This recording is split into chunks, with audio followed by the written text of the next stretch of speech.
So in terms of making sure that you're coordinating with other offices in your institution, whether they're compliance offices, making sure you know where your institution's policies live. There are many people I know who might not recognize or realize where those things live. And if you do know where they live, did you review them?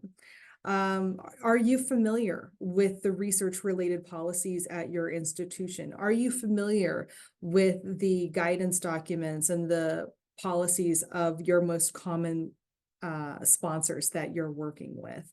And if not, I encourage you to go and take a look at that. The more that you have those things in the back of your mind, the quicker that you can catch things during the course of your review.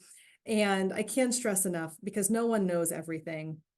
And even if you've been in this profession a long time, I think we can all attest that we see new things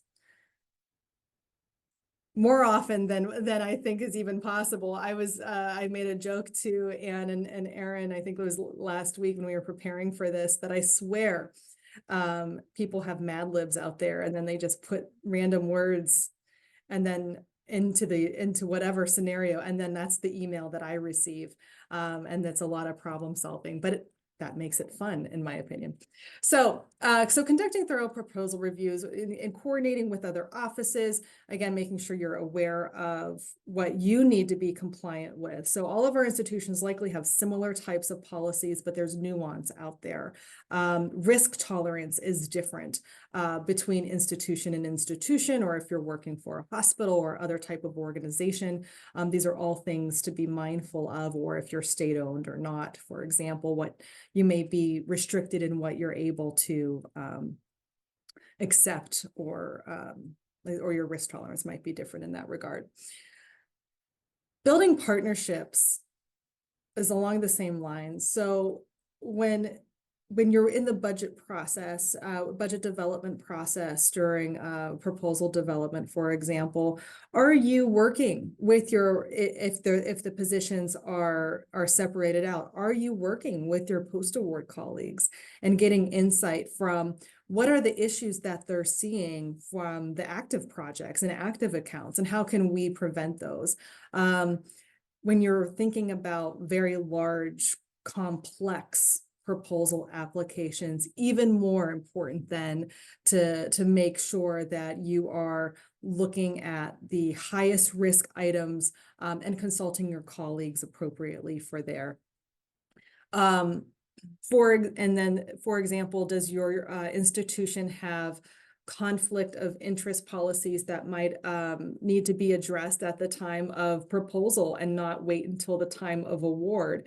That can certainly come up, and that is something that could be devastating if it's not addressed at the forefront, because you don't want to be put in a situation that delays the award from starting, or now you have to, even worse, have to do a prior approval for a PI change because the conflict couldn't be managed, as an example there. Knowing your colleagues, for example, even in a procurement office, a purchasing office, oftentimes we're required to produce quotes to make sure that we are budgeting, according to what realistic prices are.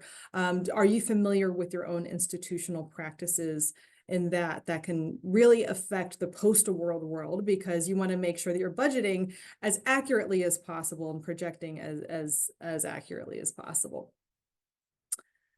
I just want to make sure. And then take advantage of trainings. Anne did mention trainings as well, and that can't be overstressed, in my opinion. So a lot of our institutions do offer trainings to one another. My office offers many trainings, and so do our compliance offices. For example, your IRB might provide training on how to use a single IRB, or what's an expedited review.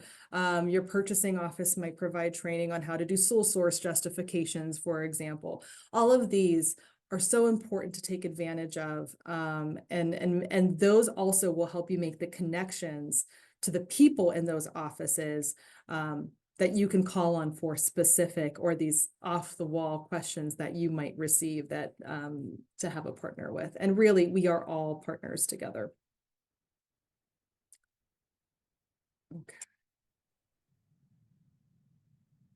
I also just wanted to mention though, in terms, not every sponsor has a just-in-time process like the NIH does, but sometimes there is, or if you get a heads up that an award is coming, use that opportunity to jumpstart.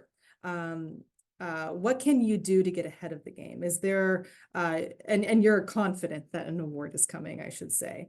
Working with your investigator, what compliance approvals can get moving, what personnel issues can get moving, what if there is a backlog, you know, in the height of the pandemic, there were so many supply chain issues that resulted in delays in purchasing things.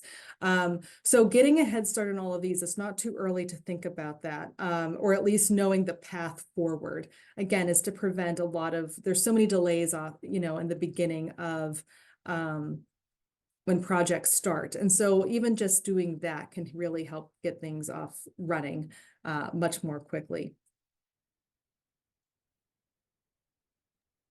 Okay. So now I'm going to be